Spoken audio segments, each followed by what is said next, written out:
The Backyard Woodshop. Hi, welcome back to the Backyard Woodshop. I'm Tom Ryder. Today, I need to make something like a jig to take some thin strips, but make them all accurate, because I'm going to be doing some boxes and things with dividers, and I want to make sure that I get everything exact. But you know, sometimes you get these thin strips cut down, and you just want to make sure every one of them's the same. So, thought I'd make a little jig to kind of incorporate that. I've seen some different ideas on the internet, so thought I'd make my version and take you guys along. So to get started on making this, first thing you're going to need is some base stock. This is just a 2x4 that I went ahead and I planed so that I got a nice right angle here. And the next thing you're going to want to do is figure out, you know, how wide this needs to be.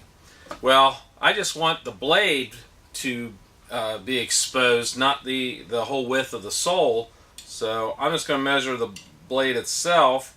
So we're at 2 inches. So the base itself, I'm going to rip 2 inches wide, and then I can set pieces on each side that are adjustable, and that'll be what the plain sole rides on.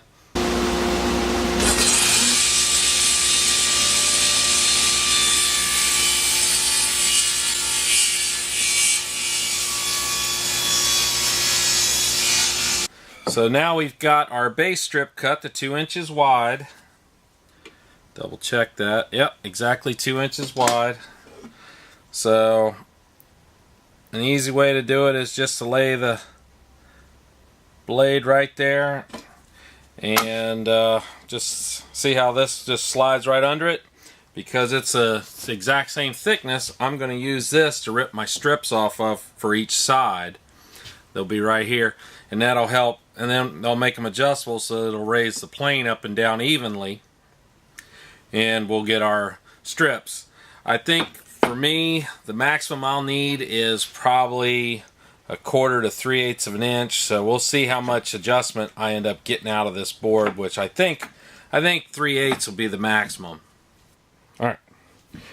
So what I did was I measured from the end, 1.5 inches in here, 8 inches in here, and then I copied those measurements from this end, 1.5 inches in, 8 inches in, and then from the top and the bottom I came in 3/8 of an inch.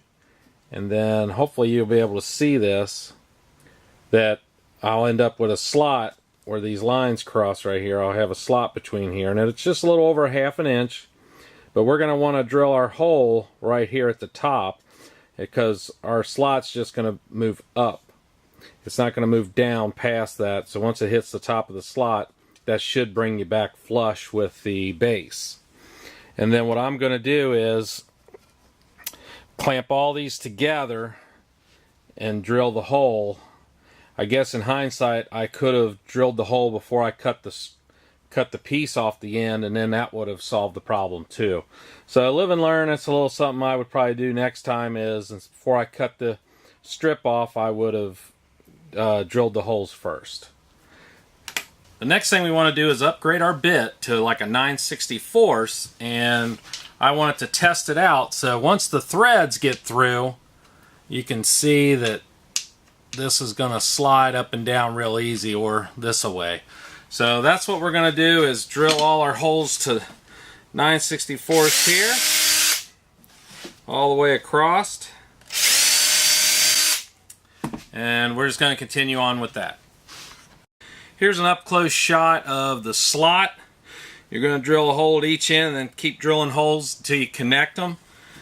So what's really nice is when you're doing that, you can just keep drilling along, and then just remove the waste with the sides of the flute of the bit. So we're just going to keep drilling as close to the next hole as we can.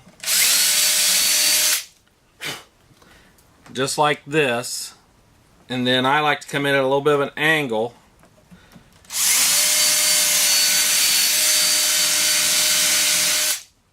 And then you're kind of just using this bit as a rasp a little bit. And you just keep doing that until you get everything the way you want.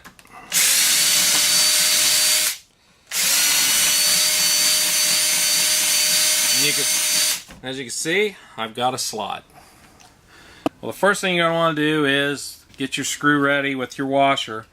On my design here, the threads are a little bit bigger than this hole.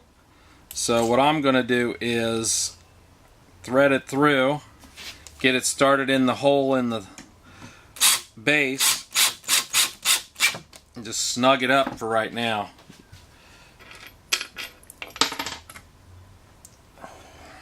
And then we're just going to repeat that all the way down. So we've got our two little side guide pieces cut so that they'll allot room for the screws. These will just be glued on, but I just want to make sure that I have clearance for my screws if I want to take them out. And then once you get everything set, you glue it up and clamp it up. You know the old saying, you can never have too many clamps. Well, whatever you got, you might as well use.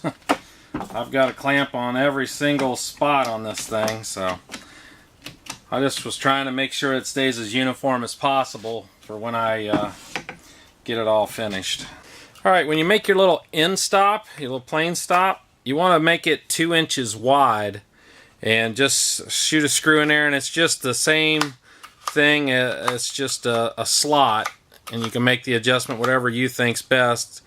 And I made it so that it will just make about a 1/16 of an inch. I think that's thin enough. I don't think I'll ever make anything thinner than a 1/16.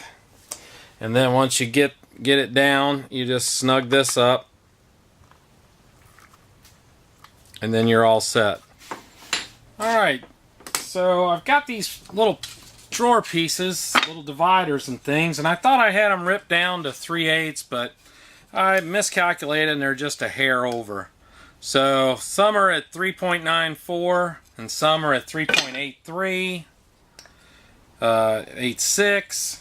Well, we want them at 3.75, and I already cut them all down, you know, so I would either have to redo the project and not use this, or I could use my new jig here and make it work. So how you can either do it one of two ways.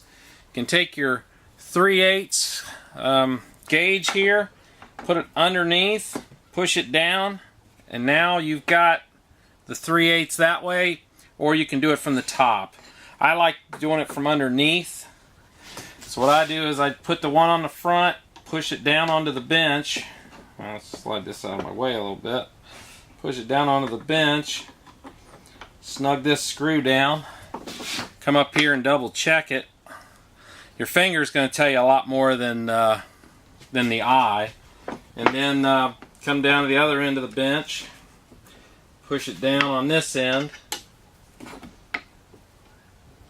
Snug it down.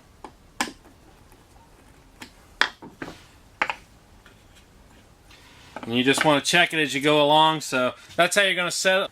Well, now I've got it all set up for 3/8, so let's see if I can get these pieces to where I can salvage them.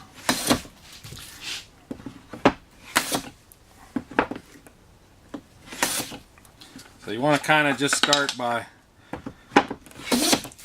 getting any saw marks or anything off as you go.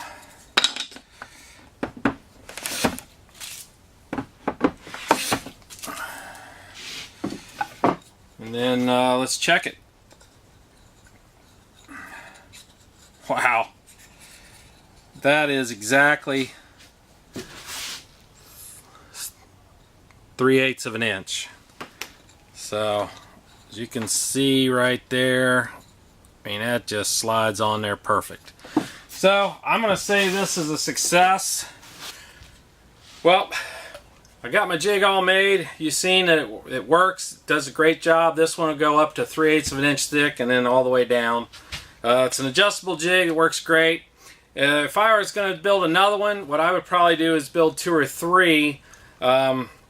And then instead of having it adjustable, just have it set for different sizes so that you could just grab it and go. Because this version does take a little bit just to set up if you were to like going between like a 3/8 piece and a 1/4 inch piece. So if I was going to be doing a lot of box dividers with different dimensions, I'd probably have 2 or 3 of these. But I really appreciate you watching. Hit that like button if you liked the video. Subscribe if you really enjoyed what I'm doing. I'm always trying to put out different videos, something that you like.